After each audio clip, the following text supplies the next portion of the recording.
Did you ever get really sick as a kid, like mono or anything like that? I had to have my tonsils out when I was 14. That's another story. I'll tell you in a moment.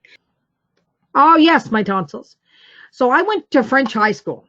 My parents didn't come with me. My parents stayed on Entry Island, that little island where I broke my leg. I went over to the French high school. I stayed in the dorms through the week, and on the weekends I went home. I would take the boat home on Friday afternoon, take it back on Monday morning to come back to school. I would miss the last class on Friday afternoon and the first class Monday morning because of the boat hours, but that was okay. My teachers were fine with it.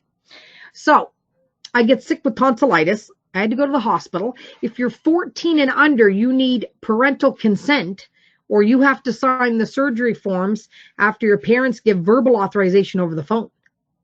So my parents weren't with me. Like I said, they stayed on that tiny little island.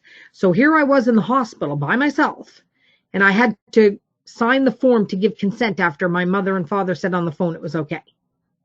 I had to do it myself because they weren't there and couldn't be there because of the weather. Because the boats can only travel to that island at a certain time, like depending on how the winds are and stuff like that. So that's my tonsillitis story. And when I got out of the hospital and went back to where I was staying, for that night, they were having potatoes and pork chops for supper. And I so wanted them. And they're like, you might not be able to eat this because of your throat, but you can try it. And no, they were right. I couldn't eat it. I had to eat popsicles for like 3 days, popsicles and pudding. I had my tonsils out 3 years ago. Cherry flavored liquid codeine was my friend. Cherry flavored liquid codeine, yeah. So yeah, I'd eat popsicles and pudding for like 3 days. I couldn't eat real food, like solid food. My brother, he got his tonsils out. He had a Big Mac for supper that day.